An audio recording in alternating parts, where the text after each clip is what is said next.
ഒരു യുവ ഇൻഷുറൻസ് ഏജന്റായ നിങ്ങൾ ഇൻസ്റ്റാഗ്രാമിൽ പോസ്റ്റ് ചെയ്യുന്നു, വാട്സപ്പിൽ സ്റ്റാറ്റസ് ഇടുന്നു. Leeds zero. IRDയുടെ റിപ്പോർട്ട് പ്രകാരം ഇന്ന് യുവ ഇൻഷുറൻസ് ഏജന്റുമാരിൽ 70% ആൾക്കാർക്കും കൺസിസ്റ്റന്റ് ആയിട്ട് ലീഡ് ലഭിക്കുന്നില്ല.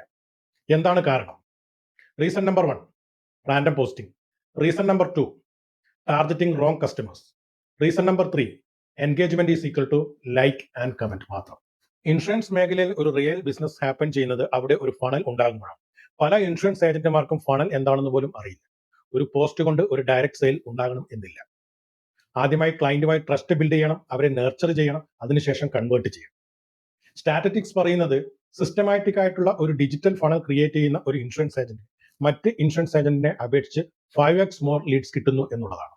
എന്റെ ചോദ്യം വളരെ സിമ്പിൾ ആണ്. നിങ്ങൾ സോഷ്യൽ മീഡിയയിൽ പോസ്റ്റ് ചെയ്യുന്നത് ലൈക്സ് കിട്ടാനാണോ അല്ലെങ്കിൽ ലീഡ്സ് ജനറേറ്റ് ചെയ്യാനാണോ? നിങ്ങൾ ഇൻഷുറൻസ് മേഖലയിൽ വിജയിക്കണം എന്ന് ആഗ്രഹിക്കുന്നവരാണെങ്കിൽ തീർച്ചയായിട്ടും ഫണൽ ബിൽഡിംഗ് പഠിക്കൂ, കണ്ടന്റ് സ്ട്രാറ്റജി മനസ്സിലാക്കൂ, ലീഡ്സ് ഫ്ലോ ഓട്ടോമാറ്റിക് ആക്കൂ.